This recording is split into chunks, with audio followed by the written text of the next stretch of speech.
I'm still wondering why you're holding like a wrench. Yeah, I don't know. Where did you get the wrench from? I'm working on my gas-powered vacuum.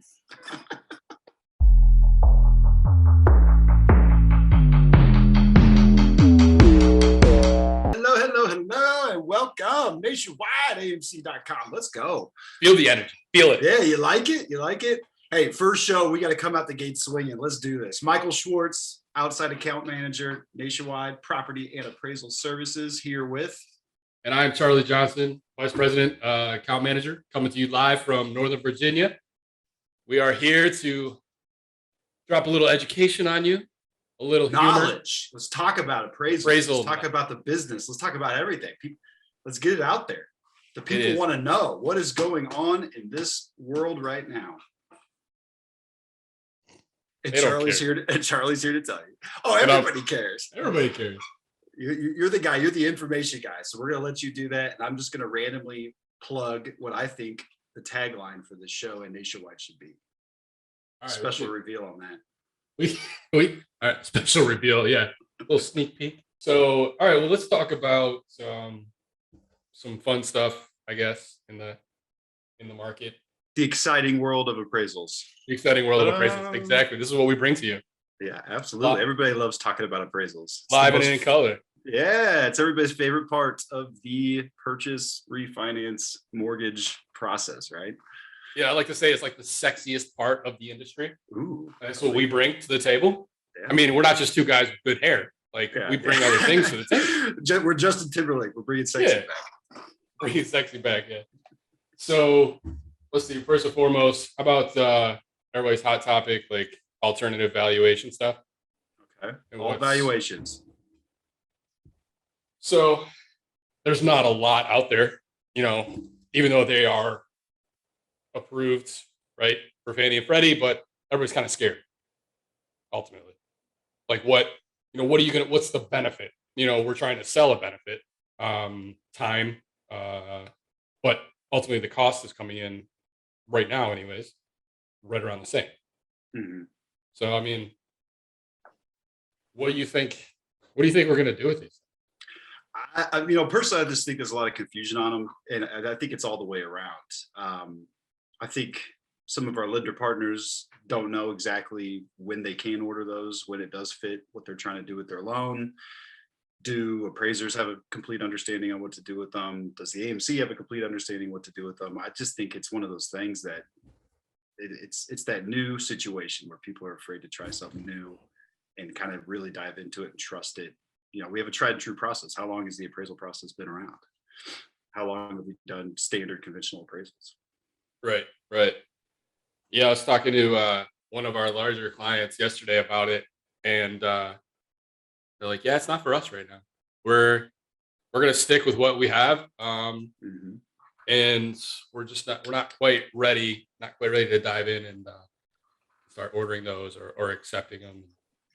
I think with anything new like it, it's going to take one of those situations where a big major player in the game really adopts it, really embraces it, and starts rolling with it. And then when the rest of the industry sees that it's working for them, then that's that push. When there's a big change like this, usually it takes something like that to happen. Like think of the 1004 MC.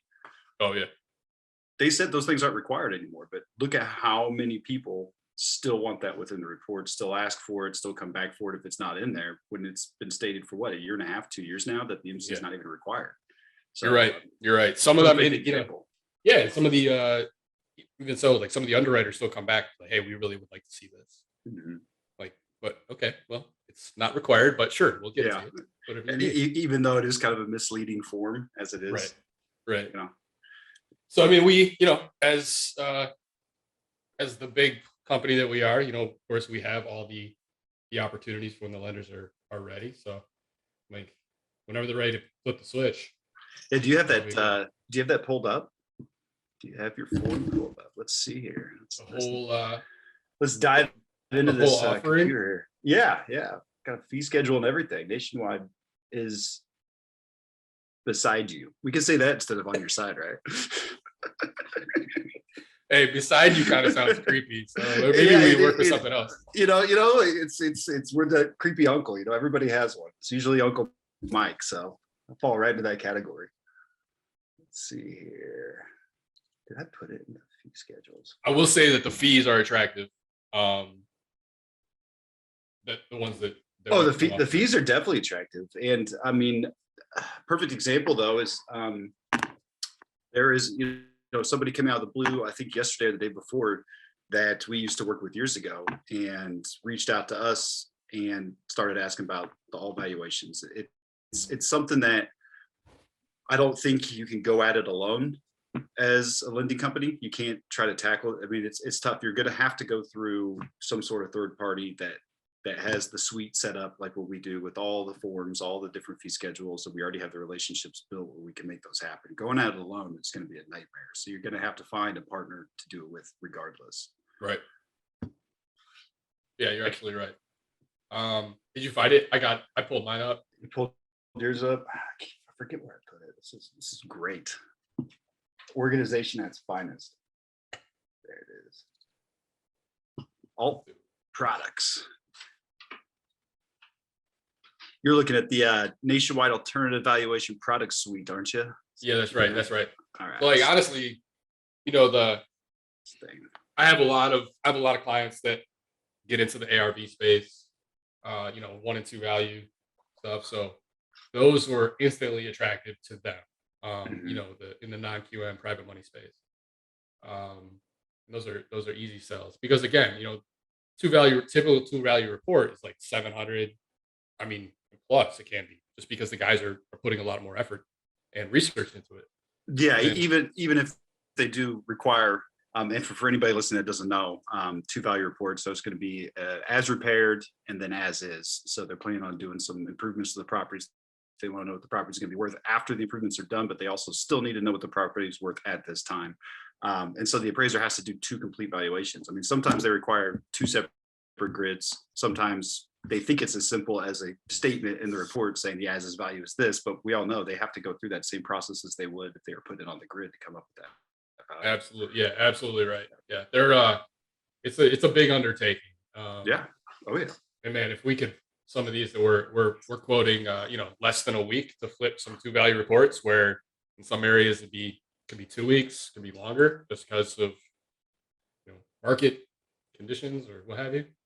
Like those things are they're getting tested out right now, at least in my side. But I mean, like we have how many we have in total? About the products? Yeah, it's got to be over a dozen, 5, 7, 9, 12. Then how many are there? 2, 4, 6, 8. I mean, there's 20 products listed on that sheet, I think. That's insane. Yeah, from different types of inspections, different types of evaluations, desktops, GSE desktops, alternative appraisals. And then, of course, everybody's favorite, the lovely AVM. The lovely AVM. Yeah, those are useful. It's a supplement. It's a supplement to help support. Nothing can be based on it. But let's talk about that. Let's talk about the human element of appraisals. Let's go ahead and dive in there. Episode 1. With our grandfather doing the freaking appraisals, but or just the topic that it's been a topic for 25 years. You talk to some appraisers and like whenever all these all valuations come out and things become more automated, it's always they're trying to take the appraiser out of the equation. Everybody's trying to make things more automated, trying to make it computer based, collecting all the data for UCDP and all the stuff that they have. And that if you talk to appraisers in 1985, appraisers were saying they're trying to find a way to take appraisers out of it. It's something that's as old as time. That never goes away. And the thing is you can't take away the human element of appraisals. I think things like AVM, CRMs, and so forth have shown that as much data as you can have, you still have to have that human element in appraisals where somebody actually can break down, a desirable neighborhood versus, like you could have 2 different neighborhoods side by side where homes are basically the same age, but the home values and similar size, but the home values in this neighborhood are going to be 50, 60,000, 15, 20% higher than this neighborhood. But does the computer know that? I mean, the computer is going to maybe use those as comparables. That was kind of a weird, terrible example off the top of my head, but. Well, no. I think you make a good point. Like these guys, they have been saying this forever. Yes, That they that's would always love the to fear. find a way to phase it out, just because it's an aging industry, It or it's is. an it's an aging job type, whatever you want to call it. So if we could find a way to help them, you know, maybe one guy sits at home and he's reviewing 4 different screens, right, with 4 different trainees, stuff like that. Like those, all these things have been presented, but ultimately it comes down to like, we need to continue to do it the way we're doing it. We still need more guys to come into the industry, right? Absolutely. To keep and keeping it, because we will ultimately need to keep the human element at some level. At some level. Yeah. The models that being set up is perfect. The model being set up where the desktop appraisal, I think, is the most efficient model. But the problem is you got to have, maybe not the problem, just the situation is you have to have everybody on all sides of the transaction on board, which includes the appraiser. And the appraisers are going to be reluctant to give away that power and that seeing the property in person and being able to inspect it themselves, to be able to trust and sign their name on appraisal, saying, checking all those boxes and still putting their license on the line when somebody else was at the property doing the video footage, measuring the property, doing, and so forth. So it's going to take a while, but I feel like that is the model where efficiency goes up and everybody can knock these things out in less than a week if all parties are on board. The technology is there for it. Yeah, the tech is there, but the it's going to be a steep learning curve for a lot of these guys. It's the willingness. It's the willingness.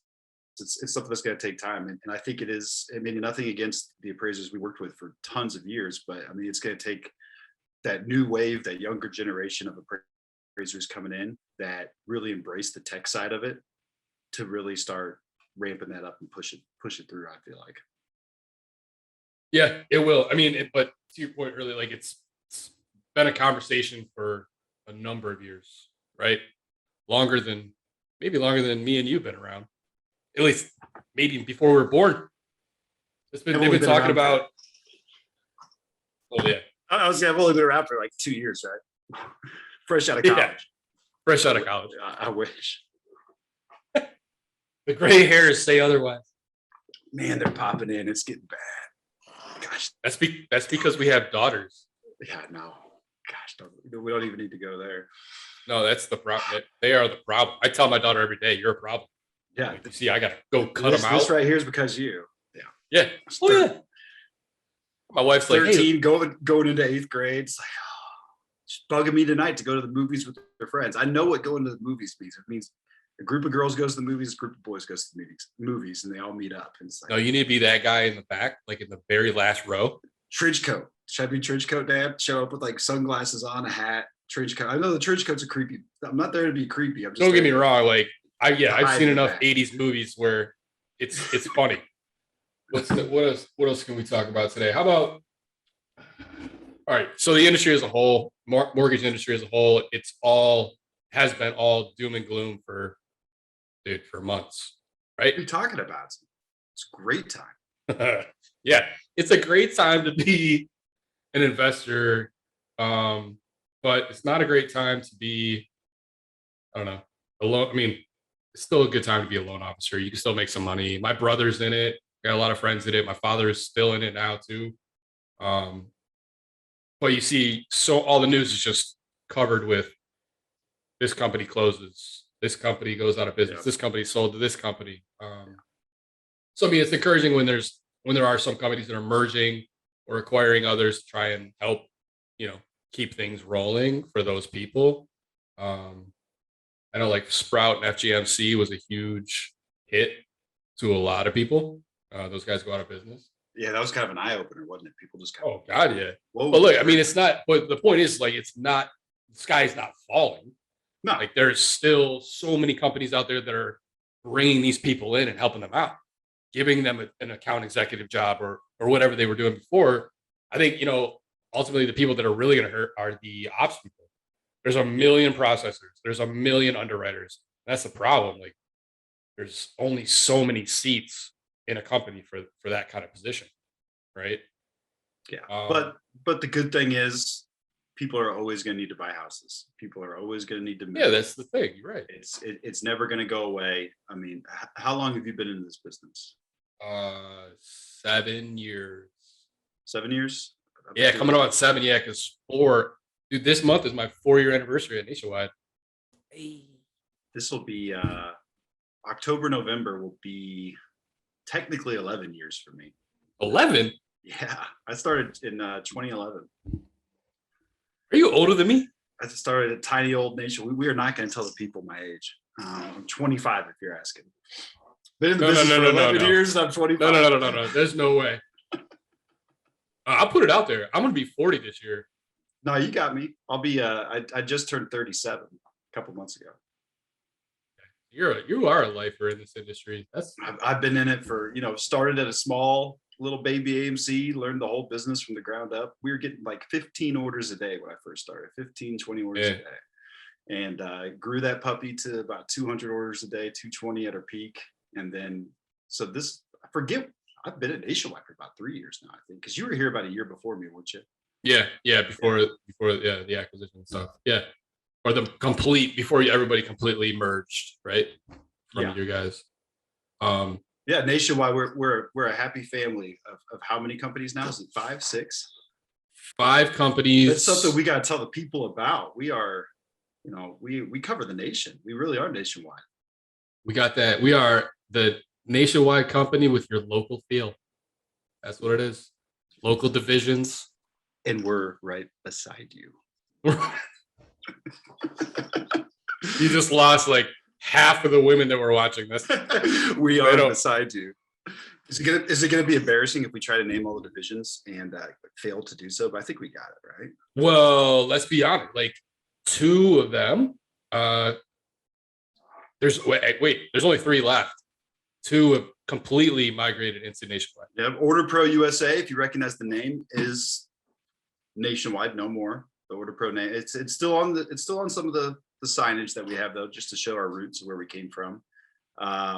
Who else is 100% over? Is Old City 100%? Old City. Yep. Old City out of the Philly area. If you didn't know, Order Pro was out of the Kansas City area.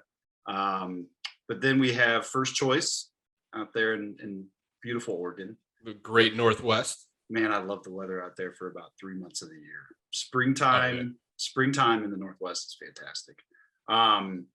Elliott for your commercial needs out of North Carolina. That's right. Elliott and Company. Out of Little Greensboro, North Carolina. I actually lived there for almost 10 years. Did you really? Met my wife down there. Yeah, it's nice, but it's super sleepy. It's slow. I've never done North Carolina in my life. I would like to go. Charlotte, you would like Charlotte, Winston. Those are cool vibes. It's Winston and Raleigh are probably closer to like Kansas City kind of vibes. Mm-hmm. Charlotte is like super. City. It's all like the biggest banking area in this part of the East Coast, I think. Is it really? Yeah, the most banks, most traditional, like B of A, Wells Fargo, like you name it, all of them are there. Okay. It's pretty random, but yeah, they picked Charlotte. All right. Who else do we got? Oh, Guideline. I was about to say Guideline. Up in the Northland. Minnesota. Yeah. Minnesota. I can't help it. That is not a knock on them. I love listening to hockey commentators go on and on. Like I love hockey as it is. And have you thought Eric, the director up there, he talks like that. He's got that swagger. Oh yeah, no, it's great. Like Barry Melrose, whenever he gets going talking about hockey, I mean, I just love it. I could listen to Barry talk all night. But me too. But if you see how old he is now, yeah, talk about gray hair. But shout out to those Colorado Avalanche. Thank you very much. I know I'm not from Colorado or Denver, but that's been the squad for a long time. It's been a slow thing coming for the past 5-6 seasons. Went from the tank, finally got over the hump this year. Let's go. You gotta get on my level. The Caps.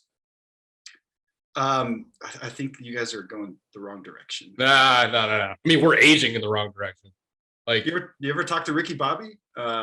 He out of Q. He was an Order Pro guy. He's in QC. Huge Caps fan. Is he really? Yeah. Huge Caps fan. He went to one of the Stanley Cup Finals games for him. Oh, sweet. Or maybe it was a playoff game. It was one of the ones a few years back that went to like triple or 4 overtimes. Oh yeah. That was awesome. And he was there for the entire game. Worst part about it is they still do last call to normal time. And so you got to think you're sitting through 3 overtimes.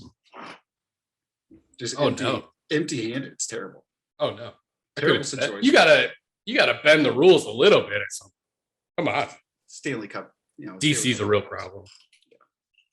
But that's how any sporting event does it, though. They always do last call, at a certain time, like seventh inning for baseball, or at the start of the fourth quarter for football. You can blame my NFL team probably for that. Remember the beer bottle throwing incident?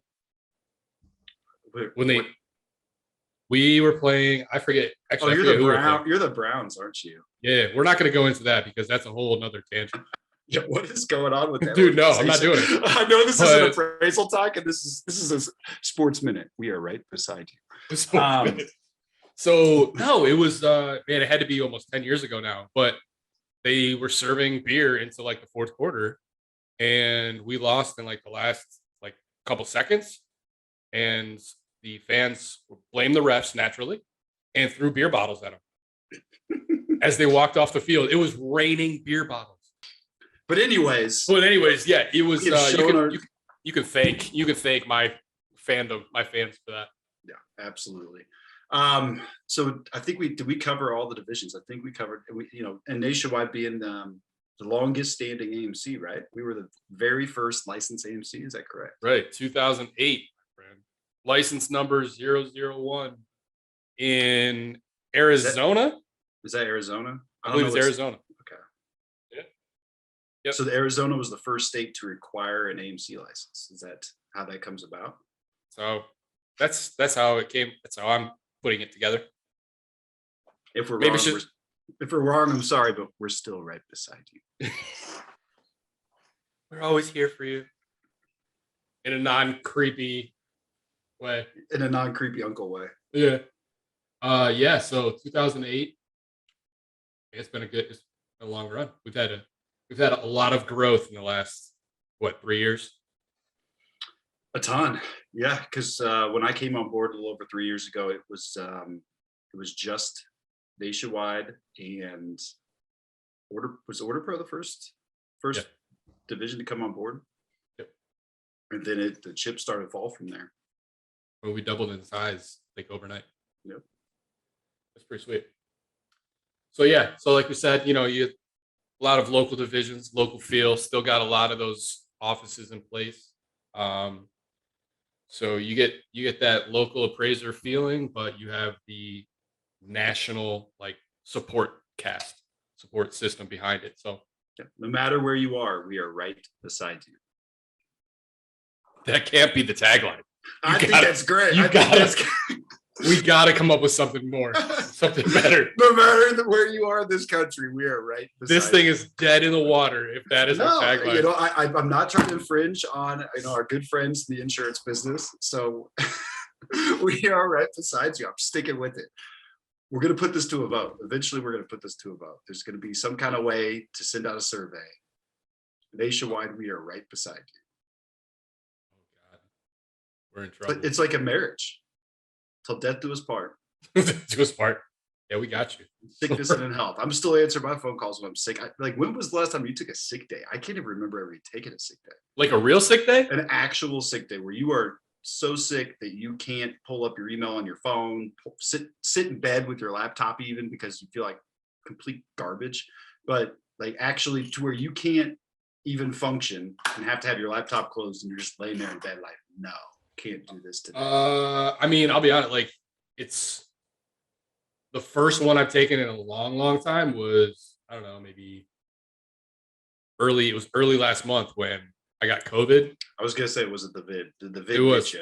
Yeah, it was this was after a week of my family already having it. Mm-hmm. I didn't have it. I took care of them. I was the good husband and the good father, doing my thing. Running up and down the stairs with a mask on. So we went through a whole week and I had nothing. No symptoms, no nothing. My wife comes out of lockdown on day 5 or 6, whatever the hell it was. And I'm sick in 24 hours. I kid you not. I was the next day, I sat on the couch and I fell asleep at 1 o'clock in the afternoon and woke up the next morning. Yep. That's what it did to me. It knocked me out. I just couldn't wake up. All it made me want to do was sleep. Mm-hmm. But you know what, though? In your house, the vid was right beside you. Yeah, she was, literally. She had it. So, yeah, man, that's the that's the plus side or perk, whatever you want to call it, of being a work from home sales guy in this industry, right? There's no sick days. There's There's days no off. sick days ever. We're always here for you. And to our boss watching this, we don't take sick days. I don't take. We're always we work all day long. I had to get told by Sherry, our what is her official title? Miss Sherry Olson. She's vice president of national accounts. She had to tell me, "What are you doing? Go lay down. Stop working." When I love was like half asleep with the vid, she had to tell me to stop working. I couldn't do it. Just can't put it down. That's funny. It's funny coming from her, right? Because Right, yeah. that woman works 80 hours a week on purpose. Speaking of always right beside you, Yeah. if you email her at any time, at any point during a 24-hour period, she will be answering. It's 2:00 in the morning. You got a appraisal question, Sherry.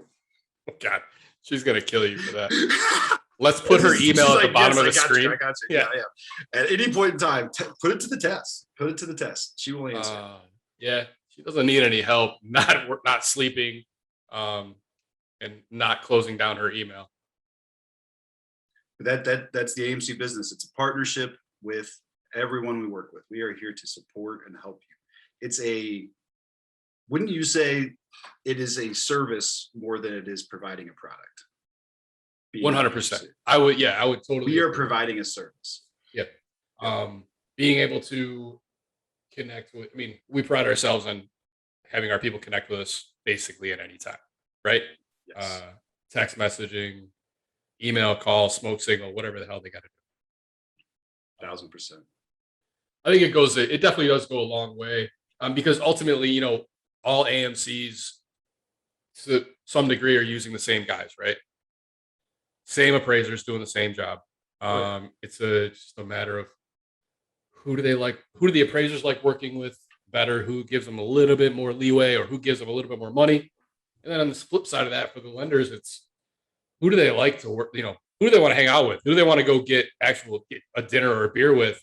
Those are the people that are getting the business ultimately. You see it every single day. It's this industry. I don't know if it'll ever actually change. Like we put out all the numbers and metrics on how we perform in all the different markets.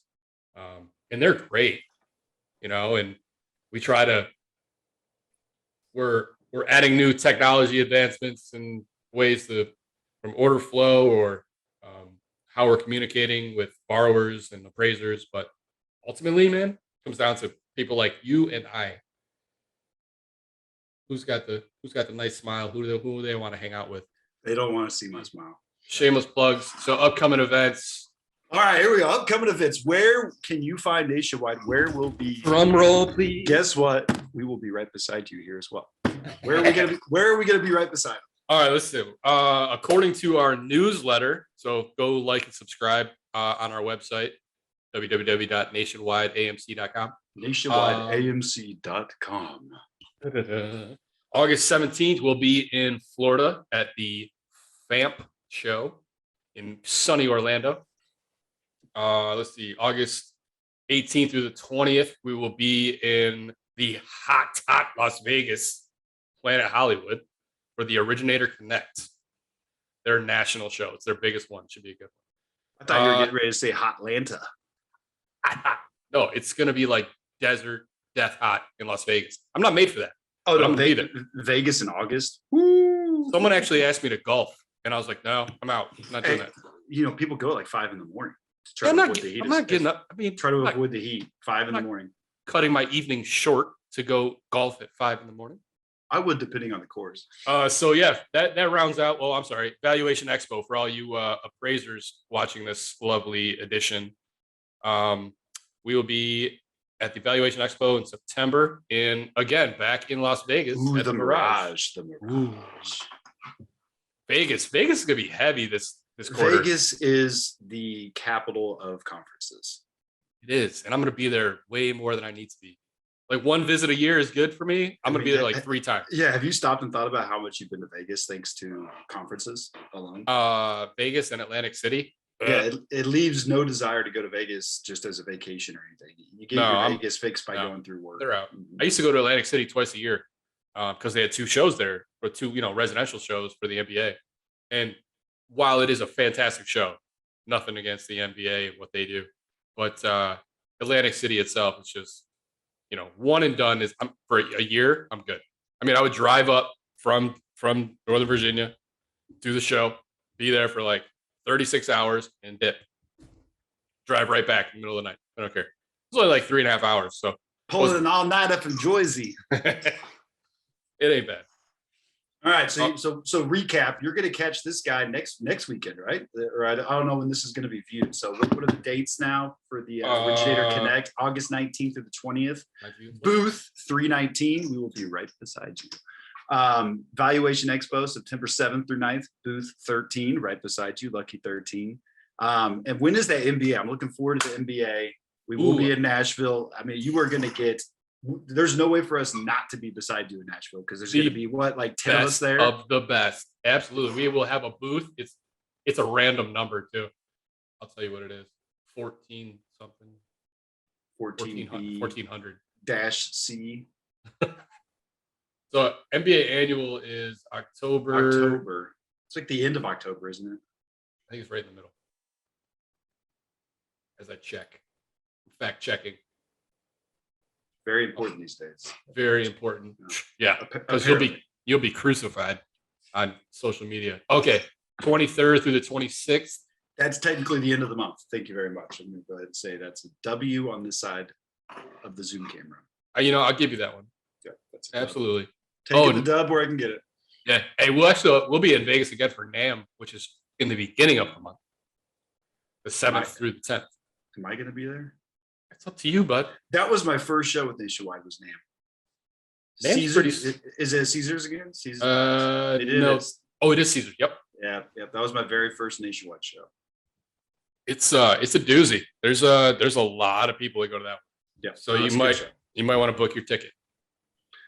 Back to travel. You're a real problem. Like I am the problem child.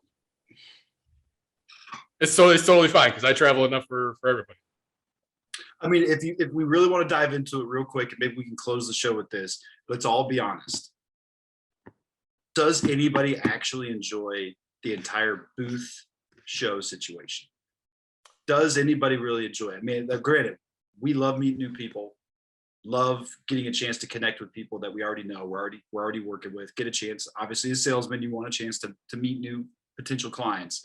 But the way the whole booth situation is, where it's almost just like it's window shopping and you're just standing there giving your elevator pitch over and over and over again, handing out business cards. I mean, the fun part about the shows is really once that 7-8 hour period is over and you get to actually hang out with people, get to meet people, do dinners, set up actual meetings. Like it's almost like an archaic situation where it's like, let me show you my gas powered vacuum. This is how it works right here. Well, I don't disagree with some of that. Like, but now more so than ever, as all these offices have closed and like shows are it, right? Like that's where everybody's getting together. So yeah, our elevator pitch has got to be on point for the upcoming shows to make sure that we're nailing down some new clients and keeping everybody happy. I hear you. Like, who would get a gas powered vacuum, by the way, though? Like a gas powered vacuum? What kind of idea was that? Like, who's trying to sell a gas powered vacuum? I don't know. I'm still wondering why you're holding like a wrench. Yeah, I don't know. Where did you get the wrench from? I'm working on my gas powered vacuum. Always prepared. 1/2 inch. Craftsman. Still got. This is not a plug for Craftsman. I should have said that. You shouldn't have said that. Now we got to pay royalties. No. Or however that works. That's free marketing. It's free marketing. But anyways, so we will be in a town near you and beside you very soon. I think we have ruined people's lives for long enough with our voices. Well, 100%. Go check us out on all social media fronts, even TikTok. It's gonna blow your mind. Are you on some TikTok videos? Do you have this? We're going to. Our fantastic marketing team has pulled together TikTok. We got YouTube, Instagram, Twitter, Facebook. I'm thinking of LinkedIn. I know I'm forgetting another one. But yeah, hey, maybe there will be a new TikTok video next weekend in Vegas. Just saying. Ooh. Like and subscribe. The suspense. Tell us more. we're too old for TikTok. Like, I'm not putting it on my phone. I'm going to make one that shows me standing beside random people that don't know I'm standing beside them. And I'm going to nationwide. We're right beside you. Right beside you. Yeah. It's now I want to say it. I've snuck it in enough to where. Yeah. Perfect. NationwideAMC.com. Go check us out. Bearing with us on this first episode of The Nameless. It'll get better. The Nameless Show. The Nameless Show.